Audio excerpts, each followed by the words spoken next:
Bagaimana caranya yatim piatu atau anak yang orang tuanya cerai dan tidak mendapatkan kasih sayang dari figur ayah atau ibu untuk menjaga dirinya agar tidak terkena kasus seperti itu? Dan sebenarnya tugas siapa yang menjaga anak-anak yatim piatu? Kan di sana ada semacam obrolan, anak yatim kok pada bandel-bandel ya, nakal-nakal ya. Kenapa anaknya gimana? Oh, gimana tidak nakal? Ibunya, dia sibuk cari uang sehingga nggak bisa ngerawat dia. Anda nggak peduli dengan dia. Makanya ibunya nggak sempat rawat. Gimana nggak nakal? Bapaknya nggak ada.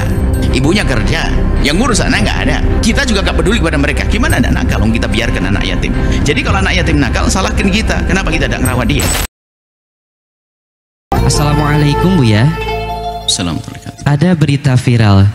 Jadi kasusnya siswi ini yatim piatu dan terkena child grooming. Makanya mereka sampai pacaran dan tahun 2022 sampai melakukan seks. Child grooming ini adalah pelaku membangun kedekatan, kepercayaan dan hubungan emosional dengan si korban. Dari situ si pelaku mulai melakukan berbagai manipulasi dengan ngasih perhatian, kasih sayang dan hadiah sampai si korban ini nggak bisa bedain lagi mana bentuk kasih sayang dan mana pelecehan. Hingga akhirnya korban mudah dieksploitasi. Bagaimana caranya yatim piatu atau anak yang orang tuanya cerai dan tidak mendapatkan kasih sayang dari figur ayah atau ibu untuk menjaga dirinya agar tidak terkena kasus seperti itu? Dan sebenarnya tugas siapa yang menjaga anak-anak yatim piatu agar anak-anak itu tidak kurang perhatian? Ada beberapa permasalahan atau poin di balik pertanyaan itu. Yang pertama adalah tentang anak yatim. Tugas siapa? Tugas kita semuanya. Bahkan Nabi sudah menghimbau, mengajarkan kepada kita, memberikan kabar gembira. Yang aku ingin dekat dengan Nabi, pedulilah dengan anak yatim. Ana wa kafirul yatimi kahataini. Aku dengan orang yang mengkafalah. Mengkafalah itu yang mencukupi kebutuhan anak yatim. Adalah seperti ini di surga. Artinya dekat sekali dengan Nabi. Kami tekankan masalah kafalah. Kafalah itu adalah bukan menyantuni setahun sekali. Dikasih duit 200.000 itu dibelikan garam, suruh diisap saja 1 tahun. Kita perlu membangun kafalah ini, bagaimana menjaga mereka sampai sukses. Kita rawat mereka. Nah, ilmu merawat ini harus sesuai dengan petunjuk syariat. Bukan sekedar kita mencukupi kebutuhan mereka, tidak. Ada bimbingan. Bisa jadi seseorang merawat anak yatim salah, hanya membiayai uangnya saja, tapi tidak diarahkan ke dalam Allah. Ini juga salah, seorang merawat anak yatim, hanya membiayai urusan sekolahnya saja, tidak pernah diarahkan kepada Allah. Sehingga dia menjadi seorang yang pintar dalam bermacam-macam ilmu, tapi tidak kenal Allah. Ketahuilah bahwa seorang anak itu kalau dia bodoh, dia kalau berbuat jahat paling hanya nyuri jemuran, nyuri mangga tetangga. Tapi kalau sudah kita pinterkan tidak kenal Allah, dia berbuat jahat adalah segede-gedenya kejahatan. Anda yang telah ikut andil di dalam membesarkannya. Makanya kami ingatkan, janganlah hanya sekedar. Ini tingkatan-tingkatan. Ada yang tidak punya kesadaran merawat anak yatim. Yang punya kesadaran pun ternyata harus ada. Ada rambu-rambunya di situ. Bagaimana saya merawat anak yatim? Aku kirimkan ke tempat yang benar. Apakah harus bawa ke rumah? Belum tentu. Jangan-jangan rumah kita tidak sehat. Ini perlu ilmu ini. Saya peduli dengan anak yatim itu, akan saya muliakan, saya ingin selamatkan, saya ingin sekolahkan dia. Oke. Tapi harus kita pikirkan sekolah yang kenal agama atau tidak. Kalau tidak, jangan. Karena yang paling dibutuhkan mereka adalah kenal Allah agar ngerti halal haram. Tentu setelah itu kita antarkan jadi dokter dan sebagainya, harus kita. Kita boleh-boleh saja menjadikan seorang dokter hebat. Anda mendidik seorang dokter yang khusyuk ahli surga. Nah, ini merawatnya sendiri ada ilmunya. Apakah harus saya bawa ke rumah saya? Oh, belum tentu. Kan rumah saya gede, banyak, enak dan sebagainya. Oh, belum tentu. Jangan-jangan anak yatimnya lagi, anak Anda perempuan. Anda tidak sadar bahwa mereka bukan mahram. Anak yatimnya laki-laki, istri Anda perempuan, wahai bapak. Dia bukan mahram, selagi bukan keponakannya. Dan kadang tidak diperhatikan sisi syariat di sini. Sehingga seolah-olah dia melakukan sebuah kebaikan, ternyata ada pelanggaran-pelanggaran. Kayak gitu. Kemudian juga apakah kita buat panti asuhan untuk mereka? Ntar dulu. Sebab panti asuhan pun bisa saja menjadi satu alat untuk mencari uang. Anak yatimnya tetap makan kerupuk, ustadznya panti asuhan makan di resto terus. Apakah tidak boleh semacam itu? Lihat. Ini kan perlu ilmunya, tapi jelas tugas kita dan pangkatnya tinggi kalau kita ngurusi anak yatim. Sebab kejahatan terselubung di balik hati, biasa saja di balik ngerawat anak yatim. Sebab anak yatim kalau disuarakan semua orang terenyuh, ingin membantu. Karena anak yatim, anak yatim, anak yatim. Cuman kita perlu jujuran orang ngurusi anak. Maka dalam Al-Quran kan kalau ngurusi anak yatim hendaknya mengkana honiyan fal istafif. Hendaknya orang kaya agar dia bisa menghindar dari makan anak yatim. Kalau kaya, jangan makan sedikit pun dari harta anak yatim atau dari santunan yang diberikan anak yatim. Untuk anak yatim hanya untuk yatim. Istafif.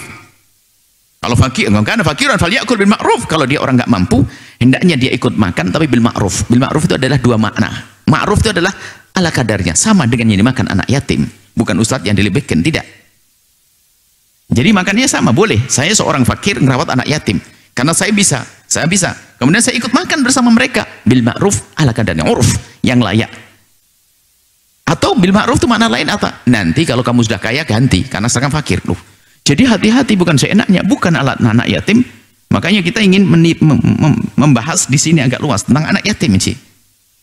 Jangan anak yatim hanya kita bikin plang lalu orang datang duitnya pakai apa? Pakai anting istri. Hati-hati, jangan berbuat zalim pada anak yatim. Allah bisa menyatimkan anak kita di esok hari. Ini masalah merawat anak yatim semacam itu. Jadi paling utama adalah kita merawat anak yatim, kita masukkan sebuah tempat yang dia mulia, yang bisa menghantarkan kepada Allah Subhanahu wa Ta'ala. Kalau pendidikan dunia ada sekarang, misalnya pesantren-pesantren. Kalau di rumah kita berat hari ini, kita motivasi mereka untuk bisa sekolah. Anggap saja kalau Anda duitnya banyak, anggap sekolah yang paling mahal tapi mengenalkan Allah, ada agamanya, sah. Kalau Anda bawa ke rumah Anda berat, Anda sendiri sibuk dengan bisnis Anda sibuk dengan kesibukan Anda, mungkin dia malah tidak terawat. Tapi kesadaran untuk merawat mereka itu sesuai dengan keadaan zaman, sesuai dengan kebutuhan mereka, khususnya kebutuhan akhirat.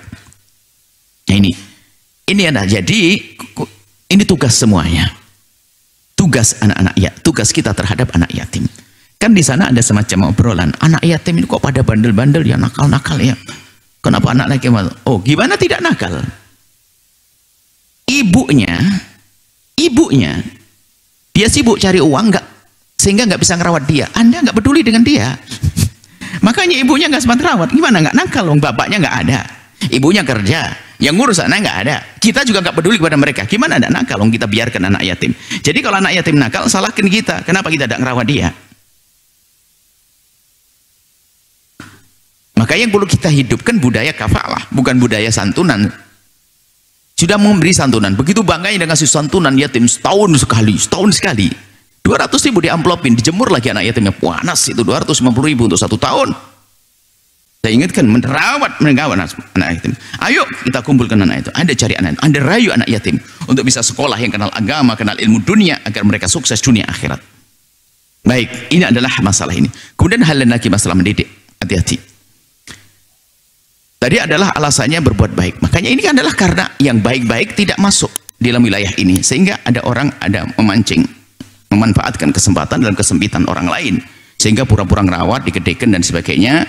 Setelah itu adalah naudzubillah dilakukan kehinaan. Jangankan dalam keharaman, di dalam Islam sendiri, fankihu ma taba lakum minan nisa'i mathna wa thulatha ruba', itu masalah menikah 1 2 3 4. Itu kan kisahnya terakhir, fa in khiftum alla ta'dilu fawahidah. Fa in khiftum, kalau kamu takut tidak adil, maka satu saja. Ini adalah kalau kita bawa ceritanya begini. Jika engkau merawat anak yatim perempuan, tentunya bukan urusan, bukan mahrammu. Awas, jangan sampai kau nikahi dia, lalu kamu ingin menguasai kekayaannya, kamu ingin dolim kepadanya. Kalau kamu khawatir berdolim, jangan nikahi dia. Nikah saja harus pakai rambu-rambu itu, apalagi memanfaatkan kesempatan dalam kesempitan. Yang menikahi anak yatim harus waspada dia. Jangan-jangan melirik anak yatim punya harta tersembunyi atau bagaimana, atau memanfaatkan ke terburukannya, memanfaatkan keyatimannya, sehingga dia mencari kesempatan untuk menghadirkan bentuk kasih sayang dan sebagainya, tapi di baliknya ada akal busuknya. Loh, kalau memang orang baik, memang dia laki-laki, dia perempuan, nikahi dengan adil, dengan benar, sah. Bukan dengan cara, mohon maaf, melakukan kehinaan-kehinaan semacam itu. Ini juga ada hubungannya dengan masalah waspada dengan syariat. Kita tidak bicara tentang anak yatim saja. Seorang ustadz yang tidak takut pada keharaman bisa saja masuk wilayah ini. Dekat dengan muridnya, semakin dekat dengan muridnya, berduaan dengan muridnya, akhirnya bisa melakukan keharaman dengan muridnya, bukan masalah yatim piatu saja. Maka itu semuanya kejadiannya adalah di saat syariat tidak diindahkan, syariat tidak perhatikan, sehingga mentang-mentang dia ngerawat, seperti bahasanya seperti adik sendiri, seperti saudara sendiri, seperti anak sendiri, dibawa kemana-mana dan sebagainya. Semuanya punya syahwat, bisikan-bisikan setan yang semula mungkin juga tidak ingin berbuat zalim. Cuman berjalannya waktu, ada syahwat yang datang, ada bisikan setan dan yang lain sebagainya. Tidak tahu apa yang dibaca, apa yang dilihat, tak taunya si anak perempuannya juga sama, terjadi kehinaan. Semuanya karena tidak mengindahkan syariat. Jadi kalau Anda memang merawat anak yatim, Anda harus betul karena Allah. Termasuk merusak semacam itu bentuk zalim. Melakukan kehinaan zina dengan anak yatim sebenarnya zalim di atas kezaliman. Bukan sekedar zalim saja, zalim di atas kezaliman, dia merusak kehidupannya. Kalau menikahi dengan cara yang benar, akan diberi nafkah, dibesarkan, ya sah. Anda seorang pria sukses, laki-laki muda sukses, kemudian punya anak yatim, ngerawat anak yatim, kemudian dilihat di antara mereka ada yang baik akhlaknya, lalu dinikahi, ya sah saja, nikah kok. Tapi kalau melakukan keharaman, menghancurkan. Nah, kesalahannya di mana? Semuanya punya andil kesalahan di dalam hal ini. Kita hanya kurang peduli pada anak yatim, sehingga orang baik tidak merawat dia, yang tidak baik merawat anak yatim untuk dijadikan kesenangan untuk bagi dia. Nah, semacam ini. Bagi ini yang perlu kami gugah adalah semuanya. Ayo peduli dengan kehidupan anak yatim, kita memperhatikan mereka. Kemudian siapapun yang merawat anak yatim, tolong waspada. Anak yatim adalah tetap orang lain, dia adalah bukan mahram dengan dirimu. Harus waspada. Dan ada syahwat di dalam dirimu, juga ada syahwat di dalam dirinya. Kita harus tetap pakai rambu-rambu syariat, sehingga indah di dalam menjalankannya. Semuanya yang terjadi itu karena dia ngentengin syariat. Seorang ustadz berbuat tidak baik dengan muridnya, itu tidak serta-merta, akan tapi biasanya mungkin ya karena mengentengkan, dipanggil di tempatnya sembunyi sendiri, berduaan dan sebagainya, karena tidak takut kepada Allah. Semoga Allah menjaga semuanya. Baik, setelah ini semoga bangkit dalam diri kita semangat untuk menjaga anak yatim dengan cara yang benar. Maka Anda sebagai seorang perempuan, istri, kalau Anda ingin memasukkan anak yatim di rumah Anda, harus hati-hati. Urusan dia dengan suami Anda, mungkin dengan anak laki-laki Anda. Dan harus waspada, jangan hanya main comot tapi tidak pakai petunjuk syariat. Jangan sampai Anda membuat kerusakan di dalam rumah Anda sendiri, sehingga seolah-olah dia ingin nolong orang, ternyata dia telah menghancur dirinya, menghancurkan diri dan keluarganya. Tapi di sisi lain Anda tidak perlu takut. Bahkan kami himbau setelah ini ada semangat. Kalau Anda berani menyekolahkan anak Anda, menghabiskan uang 10 juta dalam sebulan, kalau seandainya Anda berani membawa anak yatim keluar 10 juta lebih dari itu, kata yang lebih cepat pintar adalah anak Anda. Dibawa kemana 10 jutanya? Tidak harus dibawa ke rumah Anda. Saya akan anggarkan uang saya 10 juta seperti yang saya keluarkan buat anak saya. Saya akan perlakukan anak yatim seperti anak saya sendiri, cuman ditempatkan di mana? Tempat yang baik, di sekolah-sekolah yang ada pondok pesantrennya. Aman, Anda tidak usah mikirkan kapan keluar masuk urusan handphone segala macam. Hebat. Dan sudah ada orang seperti itu di tempat ini. Sudah banyak orang seperti di tempat ini. Tinggal Anda yang menyusul. Yang belum Anda menyusul. Ada. Saya siap memberikan beasiswa kepada anak-anak. Saya pengen anak saya terangkat. Tidak perlu Anda bawa ke rumah Anda. Karena rumah Anda rumah tidak sehat. Rumah tidak sehat bukan riak sehatnya. Rumah yang sering Anda tinggal.